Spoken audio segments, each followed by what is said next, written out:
JL news, नया जमाना, नई सोच। एक्सेल के बारे में बताते हैं और अलग अलग जो पावर पॉइंट प्रेजेंटेशन है उसके बारे में बताते हैं। ये सारी ट्रेनिंग्स जो विधिवत दी जाती हैं। इसके अलावा हम अपने बच्चों को, जो हमारे टीचर्स हैं, वो फील्ड विजिट पर भी जाते हैं, जिसे हम कहते हैं लेसन प्लान, कि उनको पढ़ाना कैसा है, उस इकाई को पढ़ाएंगे कैसे। इस इकाई को पढ़ाने के लिए उनको अलग अलग सब्जेक्ट वार और अलग अलग जिलों वार, जो बच्चे जिस ज़िले के हैं उस ज़िले में उनको हम स्कूल आवंटित करते हैं। 5 से 6 विद्यार्थी और शिक्षक हमारे उसमें साथ में रहते हैं, और फिर मॉनिटरिंग हम करते हैं कि जिस विद्यालय में लगाया जाए वहाँ के टीचर्स को भी ऑनलाइन ट्रेनिंग दे देते हैं कि आपको क्या क्या करना है, क्या देखना है। और ये करीब करीब 2 महीने का प्रोग्राम होता है, तो बच्चे वहाँ पर जाते हैं।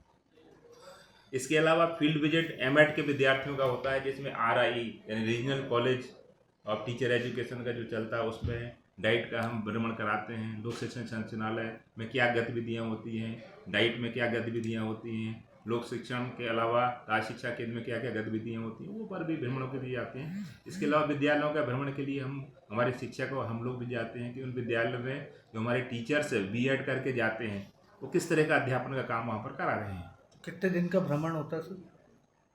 जो बच्चों का जो भ्रमण होता है वो हमारा 1 सप्ताह का होता है, और आरआई सर जाते हैं। देखा जाए काफ़ी टाइम से मैं आपको देख रहा हूँ सर, आप स्पोर्ट्स की गतिविधियाँ भी यहाँ पे करवाते हैं, जिससे क्या बोलते हैं स्पोर्ट्स में भी एक्टिविटी रहती है। सर ये ऐसी आपने कौन कौन सी अच्छा गतिविधि? सवाल पूछा कि स्पोर्ट्स में हर साल हमारा एनुअल स्पोर्ट्स फंक्शन हम लोग बनाते हैं, जो हर साल 1 सप्ताह का होते हैं, जिसमें लड़के और लड़कियों यानी लेडीज और जेंट्स दोनों के लिए प्रतियोगिताएं होती हैं, जिसमें क्रिकेट से लेकर के रस्साकसी है, जेवलिन थ्रो है, और इसके अलावा चम्मच नींबू दौड़ है, और रेसिंग का प्रोग्राम्स हैं, और खो खो का प्रोग्राम है। इस तरह से अलग अलग एक्टिविटीज़ है। इसके अलावा इंडोर गेम्स में भी हम लोग कराते हैं, जैसे कि कबड्डी हुआ, कबड्डी नहीं सॉरी, जो इंडोर गेम्स हैं वो भी कराते हैं। इसके अलावा आउटडोर में जो, जैसे मैंने बताया, कबड्डी का प्रोग्राम भी हुआ था। और ये अलग अलग वर्ग में अलग अलग तरह के लोगों को रखते हैं। जो जेंट्स पार्टिसिपेट करते हैं वो जेंट्स के लिए केवल होता है, और जो हम लोग देखने वाले जो रेफरी होते हैं वो बाहर से हम लोग बुलाते हैं, जिससे कि निष्पक्षपात रूप से हम ये काम कर सके। इसके अलावा हम हर साल हमारे यहाँ सांस्कृतिक गतिविधियाँ भी आयोजित की जाती हैं, जिसमें बच्चे एकल लोकगीत है, लोक नृत्य हैं, फैंसी ड्रेस है, कविता है, सुरचित कविताएँ हैं, और तात्कालिक भाषण हैं। इस तरह की अलग अलग प्रतियोगिताएँ होती हैं, उनका आयोजन किया जाता है। सर रामनवमी पे और अष्टमी पर क्या मैसेज है शहरवासियों के लिए? रामनवमी में मेरा यही है कि सौहार्द ये वातावरण है, और राम मर्यादा पुरुषोत्तम थे। मर्यादा पुरुषोत्तम का मतलब होता है कि हमें अपनी सीमाओं में रह करके समाज के कल्याण के लिए जो हम जो कर सकते हैं उस काम को हमें करना चाहिए। और भगवान राम के जीवन से प्रेरणा लेकर के आप देखेंगे, भगवान राम को जो जीवन है वो समरसता का जीवन है।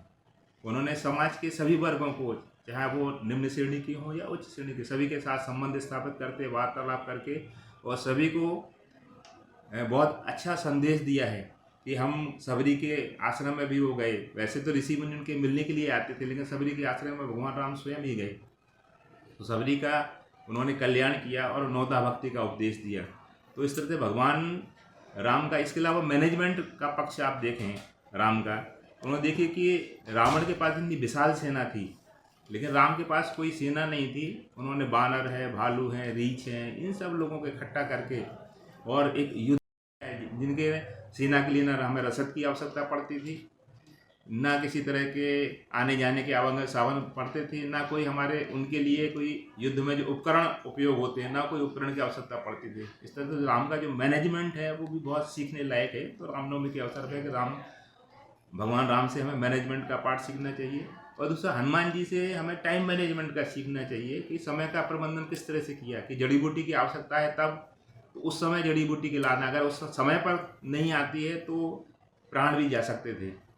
इसके अलावा वैद्य की व्यवस्था नहीं थी, तो वैद्य की व्यवस्था के लिए देखा कि वो केवल वैद्य अकेले को नहीं लाए, उसको घर के समेत लाए, मतलब उसके लेबोरेटरी के समेत लेकर के आए, जैसे कि ये कहे कि साहब मुझे इस जड़ी बूटी को इस तरह से बनाना है, तो भी उन्होंने वो सब सारा काम किया। तो इस तरह से हमें हनुमान जी से टाइम मैनेजमेंट सीखना चाहिए, और भगवान राम का ये सर देखा जाए आपको काफ़ी नॉलेज है सर धार्मिक, तो सर एक सवाल मेरा ये रहेगा सर आपसे कि आजकल के बच्चे कहीं ना कहीं धर्म को लेके काफ़ी पिछड़ते जा रहे हैं। उन बच्चों के लिए क्या करना चाहिए माँ बाप को? देखिए ये धर्म का तात्पर्य क्या है कि सद्गुणों को धारण करना। जैसे मनुस्मृति में धर्म के 10 लक्षण जो बताए गए हैं उसमें है सत्य है, अहिंसा है, अस्तेय है, अपरिग्रह है, ब्रह्मचर्य है, शौच है, यम है, नियम है।